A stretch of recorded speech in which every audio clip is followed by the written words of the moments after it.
buenas tardes. Vamos a dar inicio a esta parte del Congreso cuyo programa está hecho viendo las expectativas de los países en vías de desarrollo de tercer mundo, específicamente Latinoamérica, con respecto a diferentes patologías y los objetivos y las luchas que padecemos muchos países latinoamericanos con respecto al tratamiento del cáncer, no solo en patologías frecuentes como la tiroides, sino también otro tipo de patologías como cáncer de cavidad oral, laringe. Entonces, tengo el gusto de presentarles al doctor Luis Kowalski. Doctor Luis Kowalski es profesor titular, profesor catedrático de cirugía de cabeza y cuello de la Facultad de Medicina de la Universidad de San Pablo. Vamos a iniciar con la charla de el manejo del cuello en clínicamente un estadio de N0.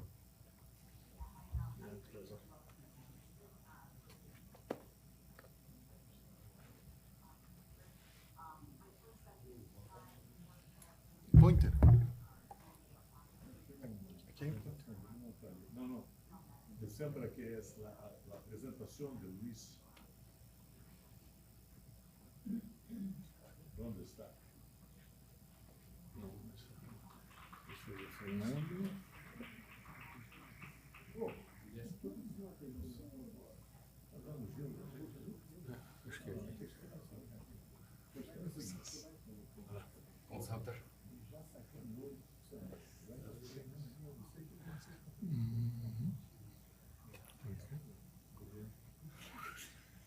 Venía con Rogerio y le dimos toda la vuelta. Buenas tardes. Bueno, gracias Rocío por la introducción. Nuestro asunto es el manejo del cuello N0 en cáncer oral sin ganglios en un servicio que no disponga de la tecnología de ganglio centinela.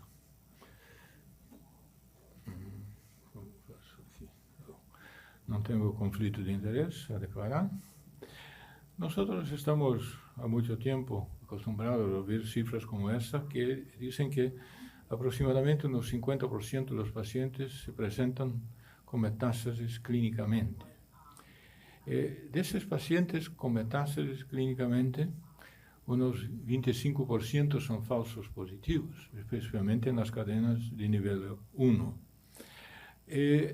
Y de los 50% de los pacientes que se presentan con un cuello negativo clínicamente, unos 25% son falsos negativos.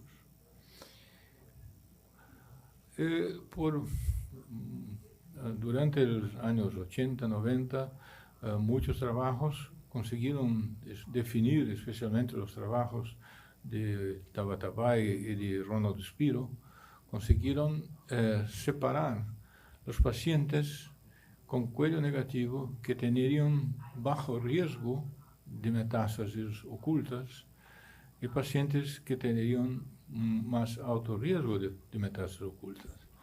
Así, se puede definir que los pacientes de bajo riesgo son pacientes que tienen menos de 20% de riesgo de metástasis y de alto riesgo pacientes con más de 20% de riesgo de metástasis ocultas. ¿Y quiénes son los pacientes con bajo riesgo que no necesitan abordaje del cuello inicialmente? Son los pacientes con tumores T1 con menos de 4 milímetros de profundidad de invasión, bien diferenciados, sin infiltración perineural, sin embolización vascular. Y si uno puede utilizar un marcador, sería la ecaderina positiva.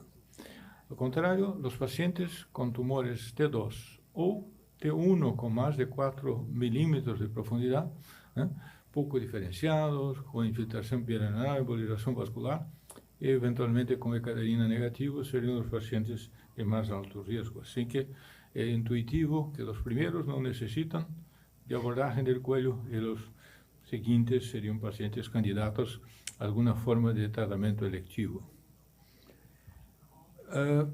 Utilizando este conocimiento por muchos años, indicamos la disección del cuello en los pacientes de alto riesgo y el seguimiento en los pacientes de bajo riesgo. Y nuestros resultados son estos. La curva azul muestra los pacientes que no fueron sometidos a disección de cuello.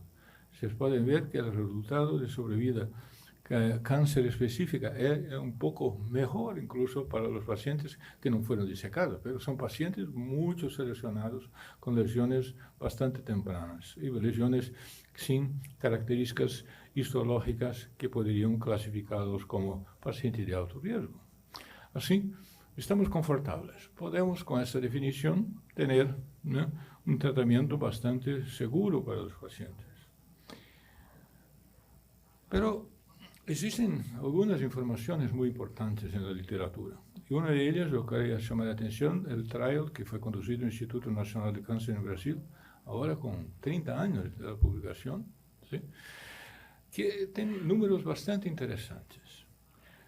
Para los pacientes que fueron randomizados para serem seguidos, ¿no?, para seguimiento sin disección del cuello, 39% de ellos tuvieron recurrencias en el cuello. Y de esos casos, solo 23% tenían recurrencias resecables. La mayoría de los pacientes, cuando volvieron al servicio, tenían recurrencias más avanzadas. Y la sobrevivencia, que en el grupo sometido a disección del cuello era del 72%, bastante parecido con otros relatos de la literatura, el grupo que no recibió el esvaziamiento inicialmente fue de apenas 49%.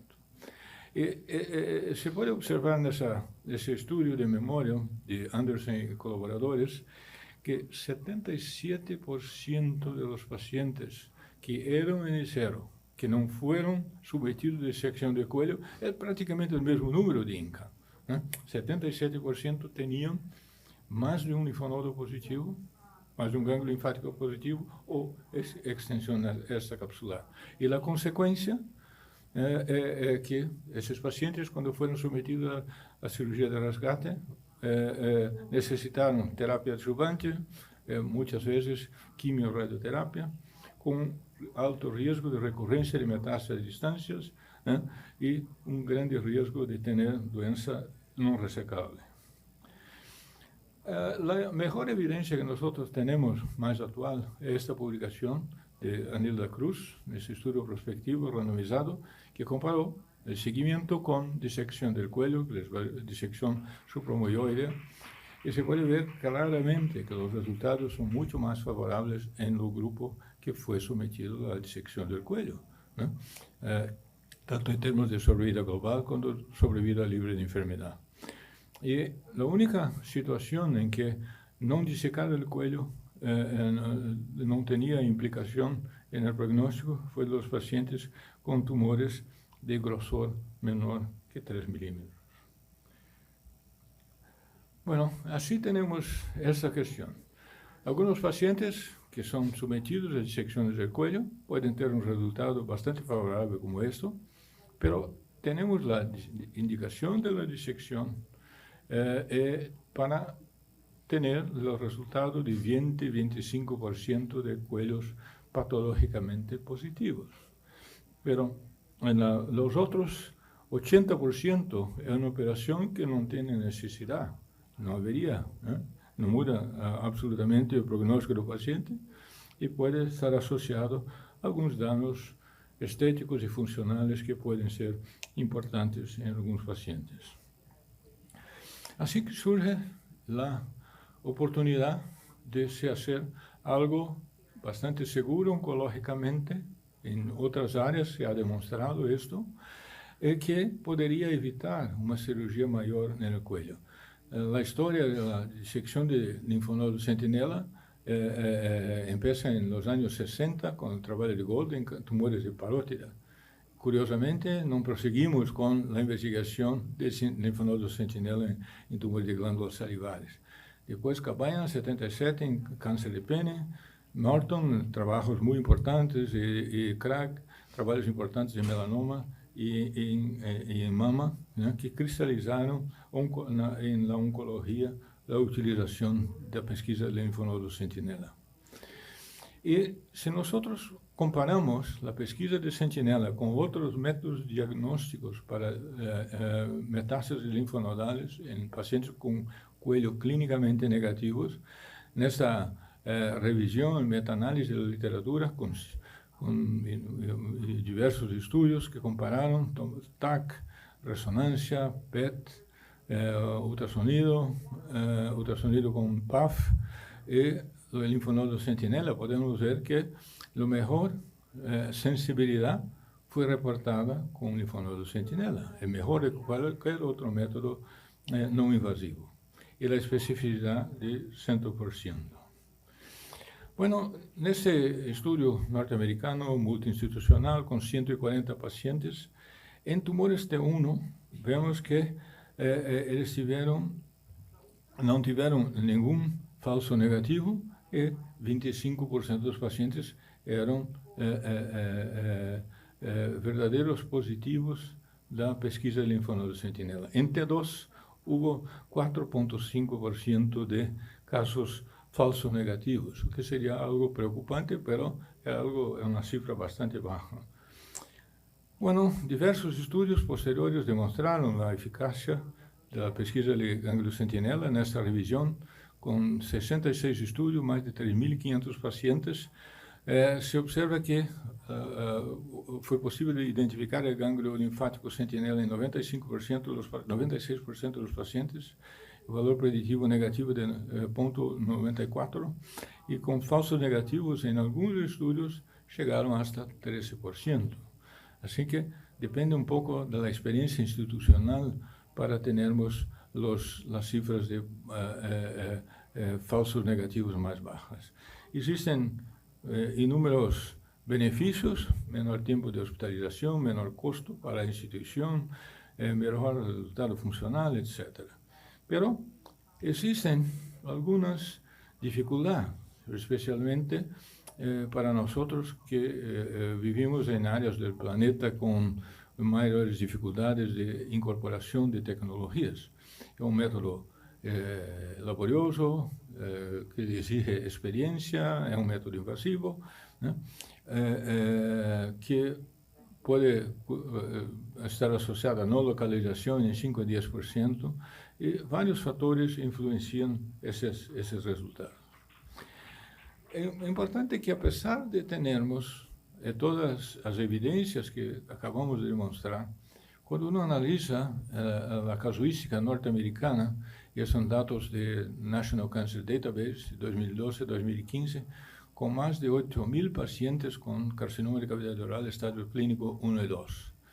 La pesquisa de linfonodo Centinela solo fue utilizado acá en Norteamérica en 3% de los pacientes. La mayoría de los pacientes fueron seguidos o sometidos a disección del cuello.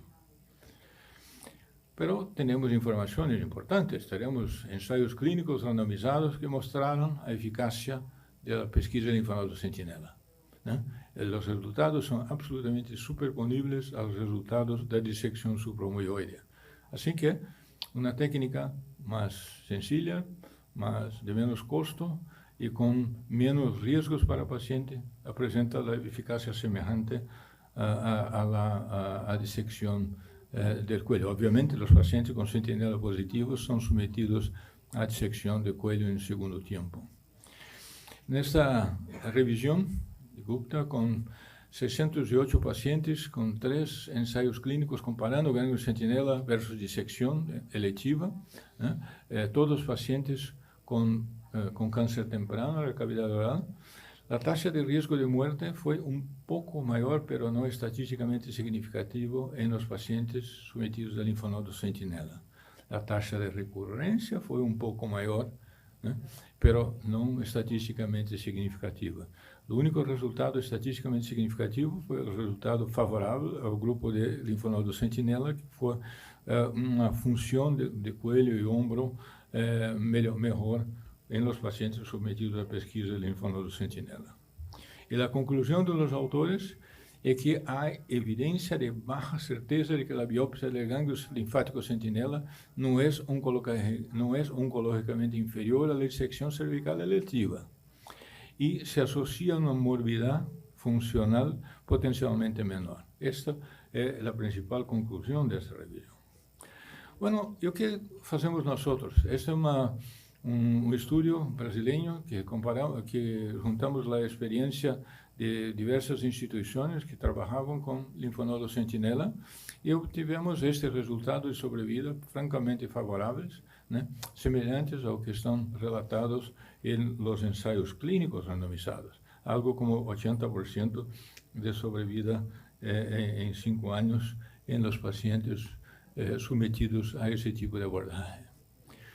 Bueno, outros estudos mostram, né, que não existem diferenças significativas em qualidade de vida global nos pacientes submetidos a linfonodo sentinela versus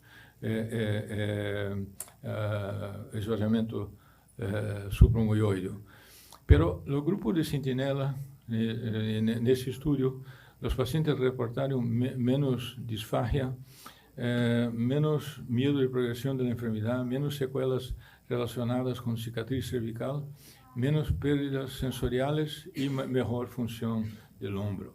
Assim que os resultados funcionais, dependendo do estudo que se analisa, são generalmente favoráveis à pesquisa de linfonodo sentinela. Nesse estudo que está submetido e aceito para publicação, nós comparamos os custos de linfonodo sentinela. E nos custos de linfonodo sentinela incluímos os custos da cirurgia hecha em segundo tempo dos pacientes que tinham sentinela positivo. E nessa análise, claramente, os custos do paciente que inicialmente hacemos pesquisa de sentinela são menores. Isso é algo que parece bastante importante, que deveria sensibilizar nossos gestores, né, para que a tecnologia fosse incluída, porque é mais barata e é tão eficiente quanto a dissecção do coelho no controle da enfermidade. Bueno, com todas essas evidências, a NCCN de 2024 aceita para os pacientes com câncer inicial de cavidade oral tanto a dissecção supramucoide como a pesquisa de sentinela como alternativas, né, para tratar estes pacientes.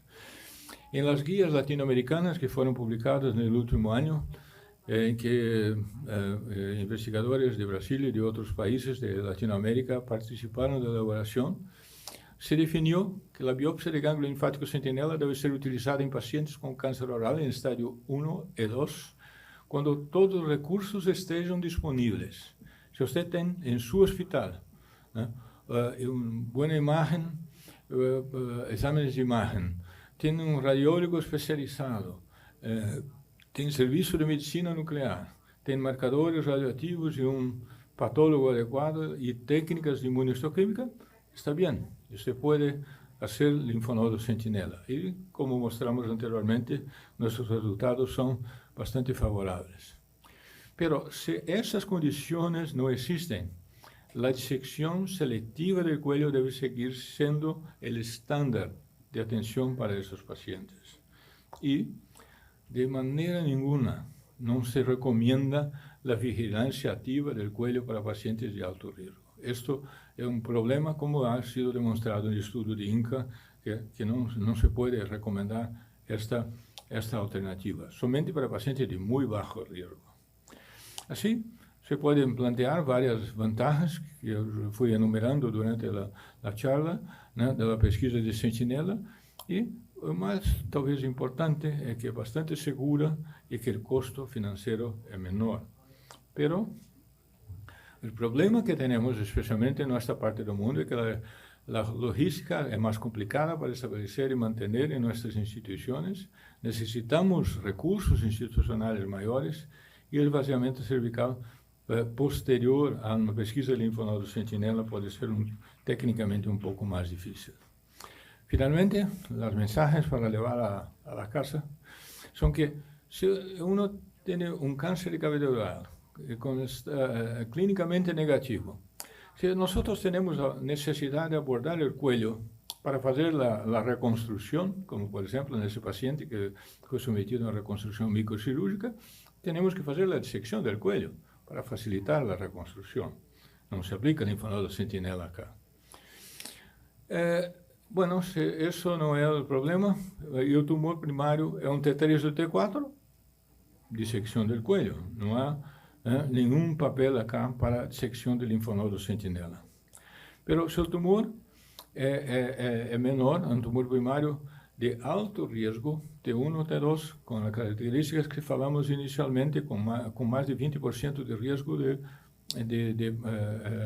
metástases, se pode recomendar tanto a dissecção cervical eletiva ou a pesquisa de linfonodo sentinela, se temos as condições técnicas em nossas instituições. E, obviamente, a exploração são para aqueles casos muito raros que temos algumas poucas vezes de tumores pequenos, superficiais. Esses seriam os pacientes candidatos à observação. Muitas graças por sua atenção.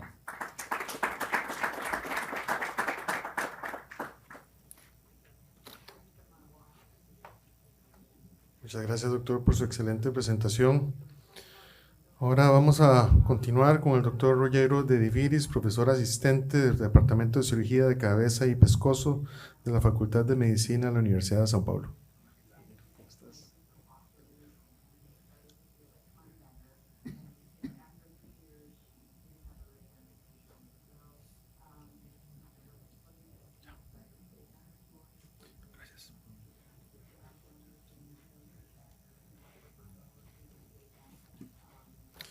Hola, buenas tardes. Es un honor participar de esta mesa.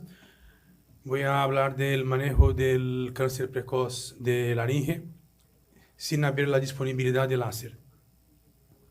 Yo no tengo conflictos de interés. Cuando miramos en NCCN las posibilidades terapéuticas para el manejo del cáncer precoz de laringe, tenemos básicamente la radioterapia, la cirugía endoscópica y la cirugía abierta como opciones. Hoy día cada vez menos se hace la cirugía abierta en detrimento de las otras dos opciones.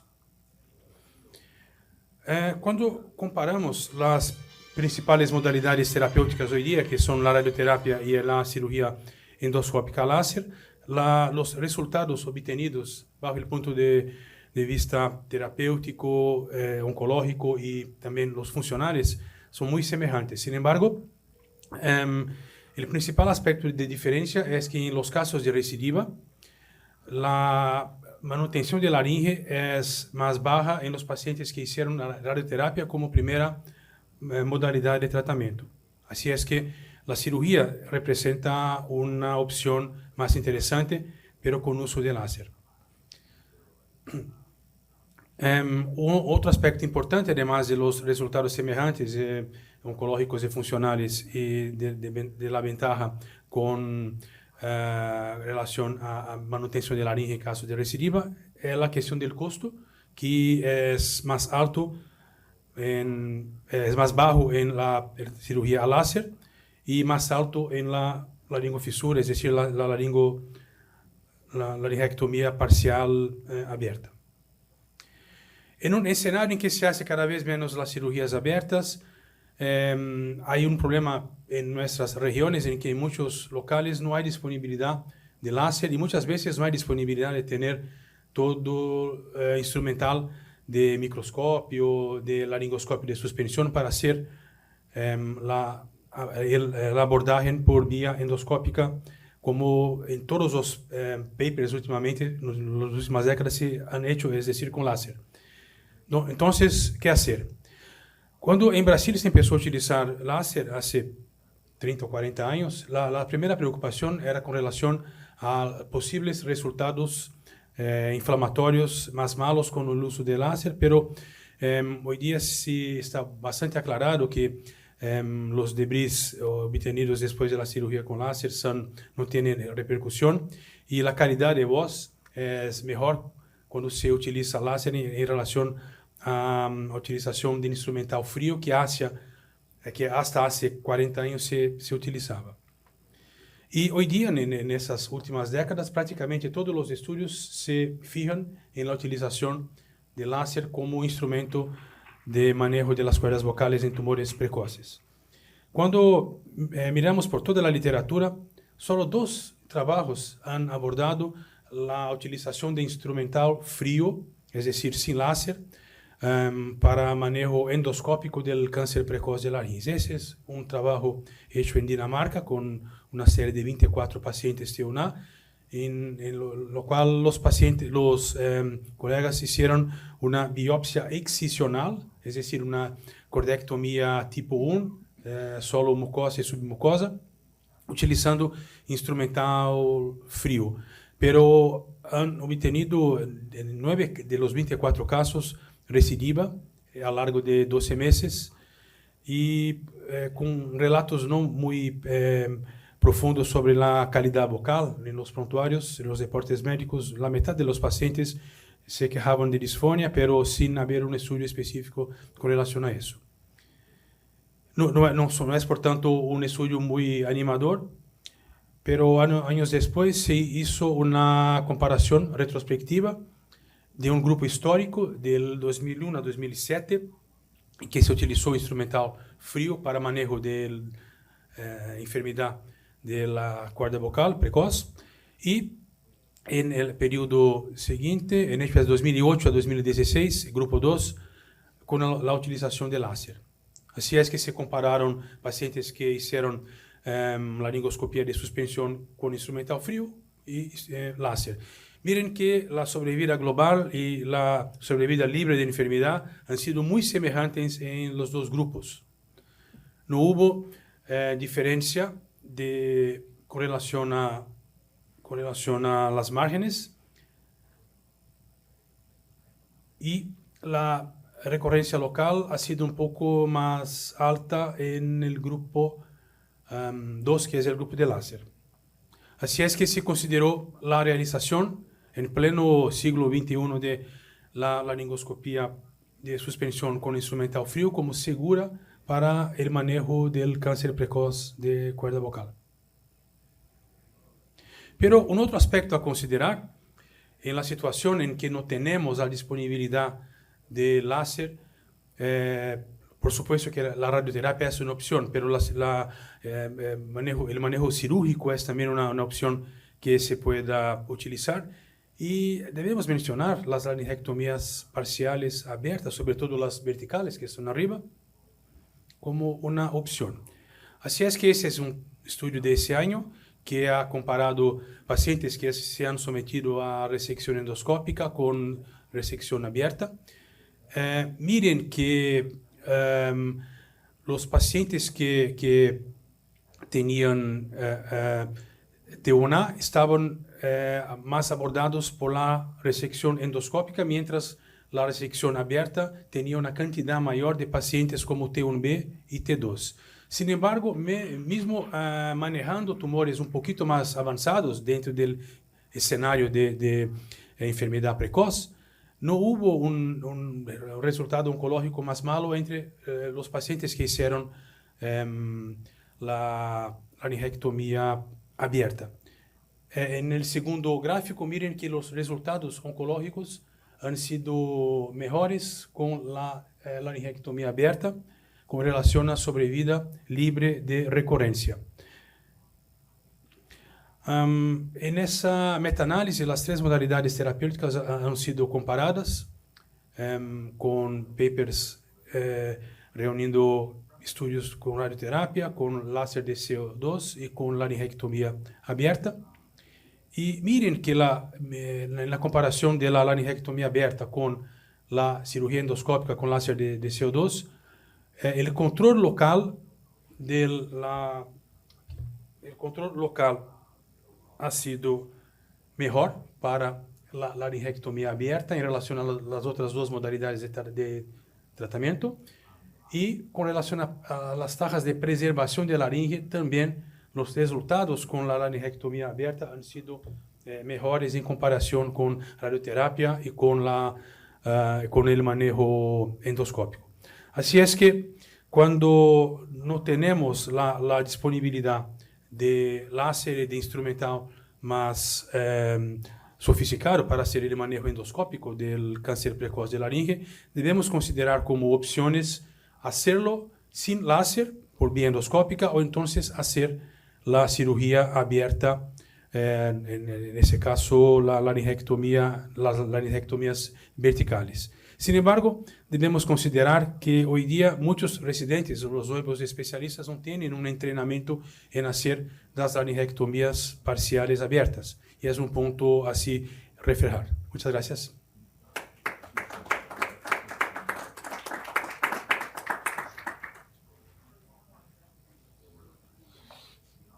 Muchas gracias, Rogério, por su excelente charla. Voy a presentar a don Luis, a Fernando Luis Díaz, jefe del Servicio de Cirugía de Cabeza y Pescozo del Instituto Nacional de Cáncer de Brasil. Doctor. Gracias, doctor. Buenos días. Buenos días con todos.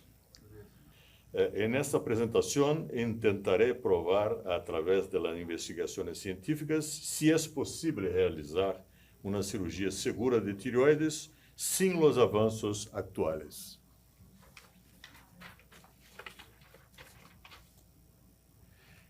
El campo de la cirugía de tiroides ha experimentado avances significativos desde Kocher, cuando ganó el Premio Nobel de Medicina en 1909. Estos avances se han centrado en reducir los riesgos de sangrado, proteger los nervios, reducir el hipoparatiroidismo postoperatorio, minimizar las cicatrices y mejorar la detección de enfermedades malignas. En esta presentación serán abordados los principales meta-análisis y el uso de pinza de energía, monitorización intraoperatória y el uso de autofluorescencia de la cirugía de tireoide.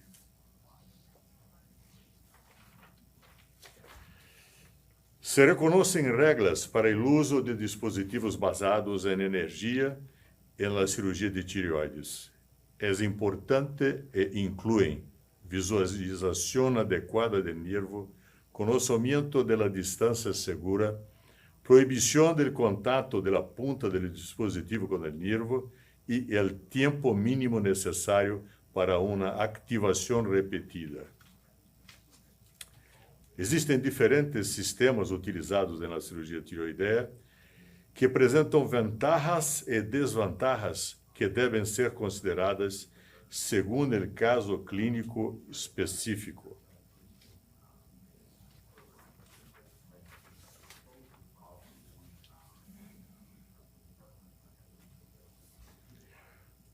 En esta primeira meta-análisis, o objetivo é evaluar a incidência de complicações pós-operatórias, efeitos hemostáticos e segurança da tiroidectomia total, utilizando as pinças de energia em relação à hemostasia convencional. O estudo evaluou os resultados apresentados na pantalla. Hubo uma significativa redução no tempo operatório, perdida de sangue, drenagem e dolor pós-operatório com o uso das pinças de energia. Com relação ao harmonic focus, os autores observaram também uma diminuição do tempo operatório, estância hospitalar, hipocalcemia e dolor pós-operatório. Os autores concluíram que o uso das pinças de energia pode ser uma alternativa segura, útil e rápida à tiroidectomia convencional total. Pero se necessitam ensaios clínicos aleatórios, futuros com cohortes de pacientes mais grandes e dados mais detalhados sobre complicações pós-operatórias, rentabilidade e etc. Esta outra buscada de literatura, os autores encontraram que o uso de dispositivos de alta energia, em comparação com a técnica convencional, ofereceram mais vantagens conforme lo explicado em el quadro. Sin embargo, não houve diferença na análise por subgrupos para a ocorrência de parálise transitória e permanente del nervo, nem formação de hematomas ou hipocalcemia. Vários expertos creem que a monitorização do nervo durante uma tiroidectomia pode ajudar a identificar os nervos laríngeos, especialmente em circunstâncias selecionadas. Sin embargo, apesar de los benefícios evidentes, muitos autores não lograram demonstrar que o método añadiera uma melhora objetiva em las taxas de preservação da função nervosa. Cerné e colaboradores publicaram uma revisão de estudos com o objetivo de avaliar os benefícios da monitorização da cirurgia de la tireoides. Entre os estudos mais significativos, vale a pena mencionar o estudo prospectivo de Drale e colaboradores, com um número significativo de pacientes, e que dividiram em 3 grupos os pacientes, conforme explicado na pantalla. Entre os fatores de risco para lesão nervosa, quando não se identificava o nervo, havia um aumento de 40% na taxa de lesão nervosa. A identificação visual do nervo se considerou o estándar de ouro para evitar a lesão do mesmo. O estudo de Barsinski e colaboradores se avaliou o impacto da monitorização do nervo em pacientes submetidos a tireoidectomia total, com 1.000 pacientes divididos em 2 grupos. Os resultados mostraram que a parálise transitória ocorreu em um número significativamente menor em pacientes submetidos à neuromonitorização. Não obstante, a parálise permanente foi similar em ambos os grupos. Concluíram que o uso da neuromonitorização diminuiu a incidência de parálise transitória, pero não de parálise permanente, em comparação com a sola visualização, particularmente em pacientes de alto risco.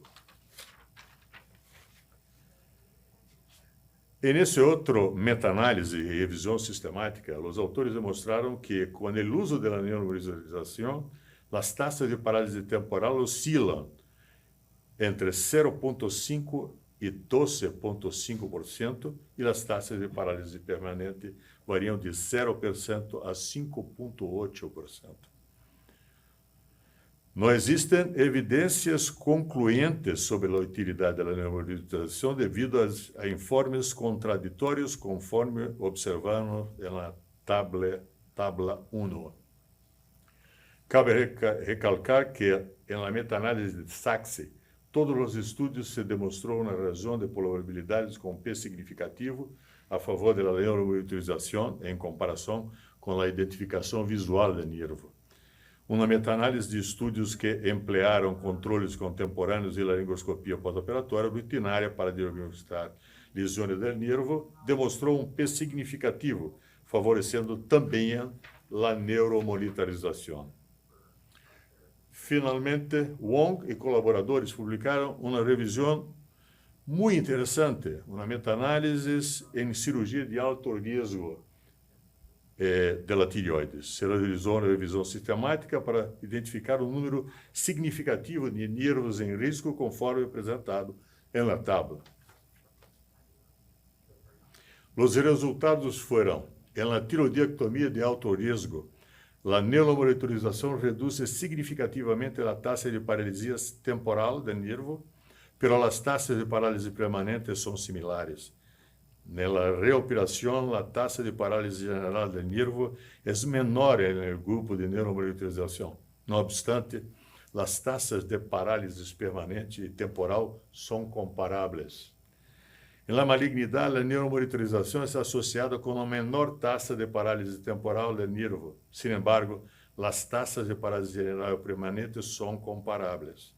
Na tireotoxicose, não há diferenças significativas nas taxas de parálise do nervo entre os grupos em caso de tireotoxicose. No bócio retroesternal, as taxas de parálise do nervo são comparáveis nos grupos, segundo um único estudo disponível neste contexto.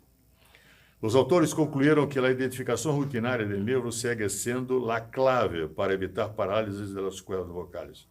O uso seletivo da neuromonitorização durante a tireoidectomia de alto risco diminui a taxa de parálise do nervo e deveria ser recomendada durante reoperações ou tireoidectomias por malignidade. Investigadores da Universidade de Vanderbilt descobriram que quando se excita o espectro do infrarrojo, a longitude de onda de autofluorescência do tecido parotídeo é consistentemente maior que a dos tipos de tecidos circundantes. Sin embargo, é importante mencionar que essa tecnologia aún não foi aprovada pela Anvisa, que é o órgão federal, para o uso em Brasil. Todas las condiciones expuestas en el cuadro son factores conocidos de riesgos para el hipoparatiroidismo después de la cirugía de tiroides. Es importante mencionar que las limitaciones de los sistemas de autofluorescencia incluyen la intensidad de la autofluorescencia puede variar. Las paratiroides enfermas pueden tener una autofluorescencia más débil. El tejido tiroideo puede tener una autofluorescencia anormalmente alta, especialmente en casos de tiroiditis. E se han reportado sinais de falsos positivos de nódulos coloides, grasa parda e gânglios linfáticos metastáticos. En este estudio prospectivo aleatorizado de Rossi e colaboradores, estudaram a taxa de hipocalcemia transitória e sintomática pós-operatória. O resultado do estudo foi que o grupo de fluorescência tuvo maior identificação das glândulas, redução da hipocalcemia, menor doses de duração de terapia de cálcio e melhor nível de cálcio e hormona parotídea. Consideramos importante informar que o estudo prospectivo e multicêntrico de Alabud e colaboradores, realizado em Dinamarca, apresentando o resultado de 2 instituições consideradas de baixo volume cirúrgico para a cirurgia de tiroides com o uso de autofluorescência. O estudo demonstrou em favor do uso da autofluorescência redução do hipoparatiroidismo imediato permanente, melhor identificação das glândulas, menor extirpação inadvertida das glândulas paratiroides. Como conclusão, este estudo se associou com uma diminuição significativa tanto no hipoparatiroidismo imediato quanto del permanente. Pero é importante enfatizar que quando se utilizou a autofluorescência, as taxas de hipoparatiroidismo foram comparáveis às dos cirurgianos de alto volume. Me gostaria de terminar essa apresentação com um trabalho publicado por Lawrence a respeito da correlação das cirurgias realizadas por cirurgianos de baixo e cirurgianos de alto volume, además do índice de complicações de cirurgia de tiroides com um número significativo de pacientes. Os artículos demonstraram que um centro com a carga de casos com mais de 100 tiroidectomias por ano se considera de alto volume. As tiroidectomias realizadas por cirurgiões de alto volume representam taxas menores de complicações cirúrgicas, principalmente em cirurgia de maior complexidade. Os resultados oncológicos da cirurgia para câncer de tiroides são significativamente melhores quando são realizados por cirurgiões de alto volume. Como conclusão da apresentação, podemos evidenciar que, apesar dos avanços tecnológicos significativos na cirurgia de tiroides, que han melhorado os resultados e reduzido as complicações, a literatura mostra que é possível realizar a tiroidectomia de forma segura sem estes desenvolvimentos recentes. Sin embargo, as intervenções cirúrgicas de alto risco devem ser preferencialmente levadas a cabo por cirurgiões com alta experiência e volume de procedimentos. Muchas gracias.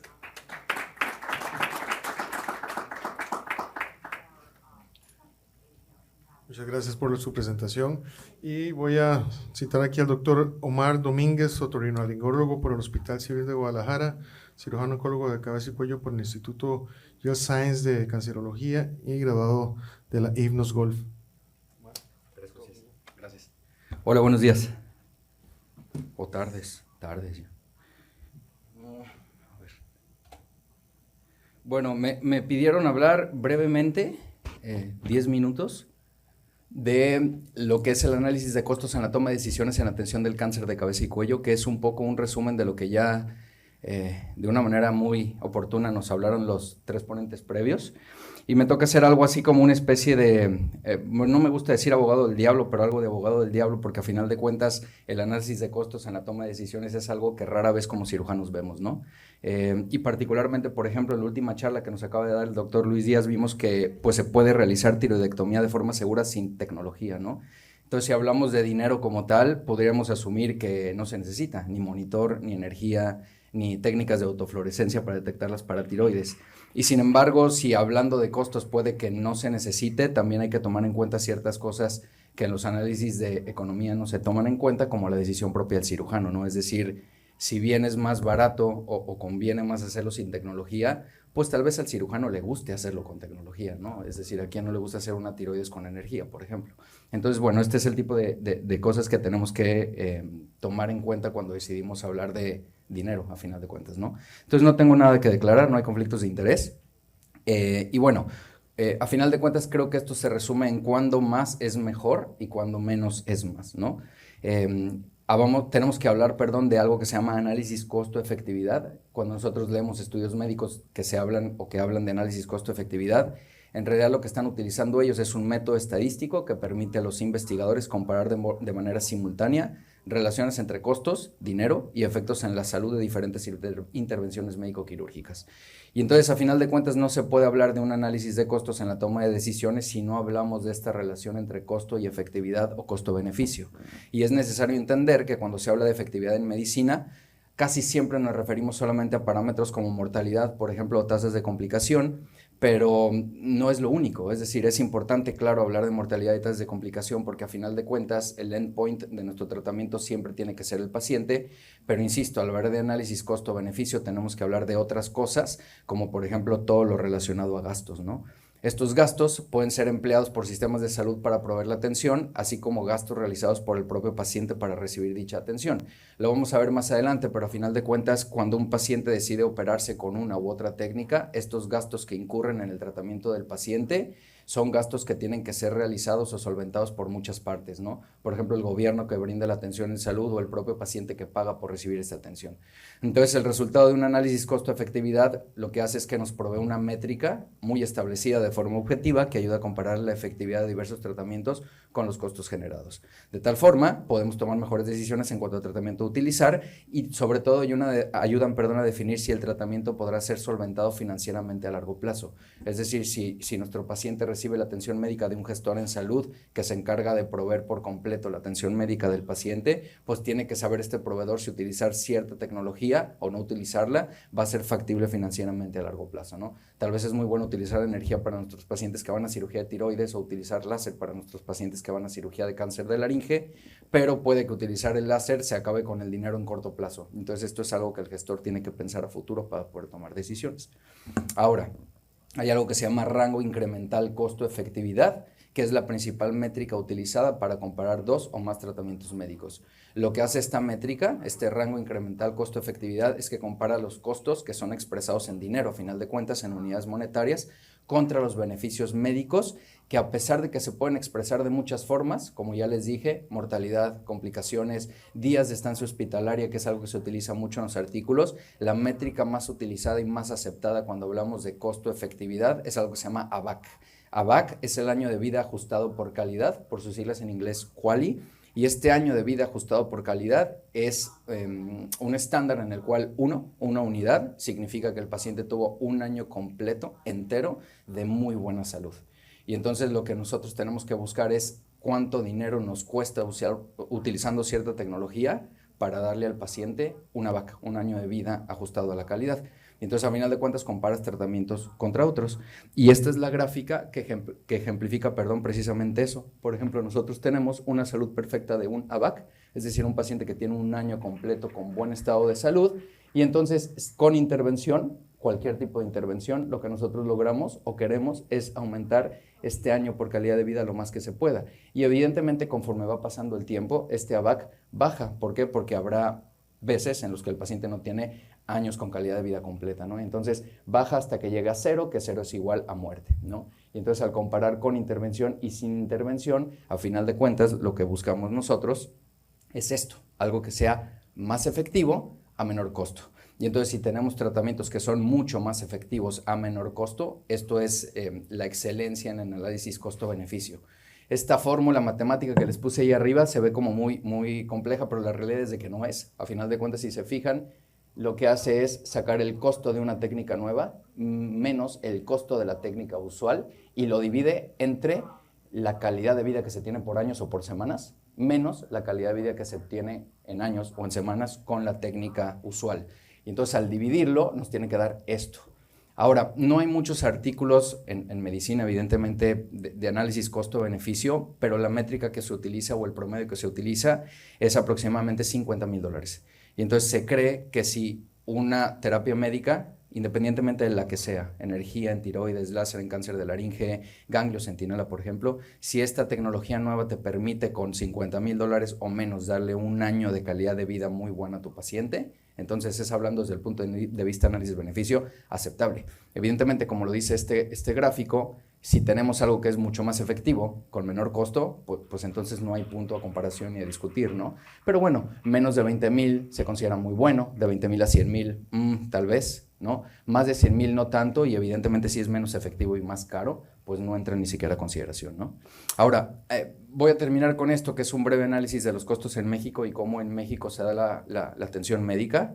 Entonces tenemos dos partes en México, que es el sector público, ¿sí? El sector público es toda la población asegurada por alguna entidad federal o estatal que recibe la atención del gobierno. Es decir, esta persona paga una cuota mensual, que puede ser el paciente o puede ser el empleador, el patrón del paciente, y por pagar esta cuota mensual durante sus años laborales, pues recibe atención médica pagada al 100%, ¿no? Entonces, como les digo, en este caso los gastos del tratamiento son cubiertos por la Organización de la Salud por completo, pero siempre hay gastos indirectos que se tienen que tomar en cuenta, como por ejemplo el dinero perdido por traslados, incapacidades médicas, medicamentos en casa y demás. Entonces, un ejemplo bueno pudiera ser el tratamiento del cáncer laríngeo temprano con láser o sin láser versus la radioterapia externa, ¿no? Tal vez el paciente vive a 4 horas del centro donde dan radioterapia externa, y entonces para el paciente ir y venir todos los días, 4 horas de ida y 4 horas de regreso, pues en análisis costo-beneficio no vale mucho la pena, tal vez sea más candidato a tratamiento quirúrgico, ¿no? Entonces, bueno, esa es la manera en la que el sector público en México se brinda atención. Y la otra forma es el sector privado. El sector privado hay población sin seguro que paga todo. Es decir, un paciente puede llegar con un médico y puede recibir atención del médico, cubrir los honorarios médicos, cubrir los gastos hospitalarios y cubrir la energía. Entonces el médico tiene que estar capacitado en todas las nuevas modalidades de tratamiento de cáncer de cabeza y cuello. Por ejemplo, ofrecerle a tu paciente la posibilidad de usar láser en quirófano o de usar neuromonitoreo transoperatorio en cirugía de tiroides, energía en cirugía de cuello y demás, y el paciente, si tiene la capacidad de pagarlo, pues lo paga, ¿no? Y también los pacientes con gastos médicos mayores, es decir, estos pacientes que pagan de forma mensual a una empresa que les provee de esta atención médica y que en teoría debería de aprobarles todo lo que el médico considerara necesario para poder tratarlos. Entonces, entre las decisiones basadas en costo-beneficio, y con esto termino, es que pues es sumamente complejo acordar qué es lo mejor para el paciente, ¿no? Se deben de tomar en cuenta múltiples variables y la realidad es que es difícil encontrar un consenso debido a las múltiples formas, por lo menos en México, en las cuales un paciente tiene acceso a la atención en salud. Sí que faltan análisis costo-beneficios comparativos en cabeza y cuello que nos ayuden a tomar mejores decisiones, pero sí quiero decir que incluso aunque existieran estos estudios de análisis comparativo costo-beneficio, algo que pocas veces, o por lo menos yo en toda la literatura que investigué para esta plática, poco se toma en cuenta la decisión del médico, ¿no? Lo que les decía, tal vez sea caro usar energía, tal vez no convengan en el análisis costo-beneficio, pero caray, si al cirujano le gusta usar energía, creo que es algo que se debe tomar en cuenta siempre en el análisis costo-beneficio. Dichos estudios, por lo tanto, deben incluir uso de tecnologías nuevas, tratamientos quirúrgicos, claro, y también tratamientos no quirúrgicos en el cáncer de cabeza y cuello. Gracias.